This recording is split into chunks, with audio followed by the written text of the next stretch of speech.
daga hitaande ujunnaje ɗiɗi e joyitati babe goɗɗe kewɗe nder diwal Sibatu Woyla ɗum gidabe bonondaji ñiibi dow demitirle e ha jonde kisal ummatore. Sababu ɗum yaago yeeso e soppugo leɗɗe ha jonde ummatore ko jaanyi soyde nyamdu ha dabbaji ɗi. Muhammadu Bashiru horijo kawtal suklaningal jonde layde e pofanoji. Il faut savoir que les éléphants se déplacent à la recherche. Yo hani anden ñiibiɗo e ga ngam mo ɗaɓɓugo nyamdu e ndiyam. Bana wigo kadi babe ɗen ko ɗo wonne be ñiibi ɗi ɗum mari bote kewɗe ha maji.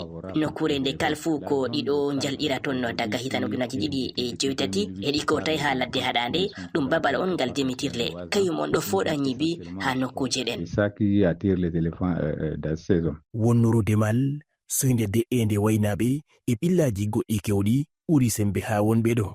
Ngam majum hewɓe nguurti dow laawol ngam waɗgo wankore ha nokkure wi'etende kalfu ha ɗum ƴewnita ardiɓe ɓe kefta dabareji be ko yawi.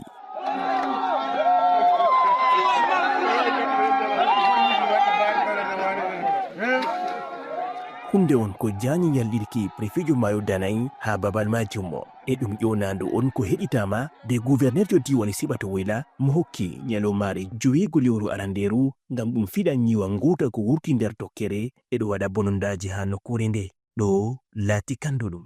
Oui, c'est une solution. Hoho ɗum dabare ngam ɗum ɗo tawe ha nder dosɗe. Ɗum dabare on ngam hoytingo bonondaji ɗum fadda ummatore e mardi muɗum. Les personnes et leurs biens. Amma dabare nde laata timmidinde ngam faddugo jonde dabbaji e non jonde ummatore ɗum handani wonɓe ha nokkure nde andangal kewngal e faddugo jonde pofanoji e ladde. To ha yimɓe jooɗo ɓe maji jam e jam ɗo sey yimɓe paama yo ɗume nga yiɗi ɗume nga yiɗa accananga nyamdu maga kamɓe bo ɓe ɗo keɓa je maɓɓe. Ni ɓe giɗi bana jonta ɗo babal leɗɗe ɗon ha ɗi ciwto ɗi giɗi leɗɗe je ɗi nyamata bo ɗon bana tanne ɗo.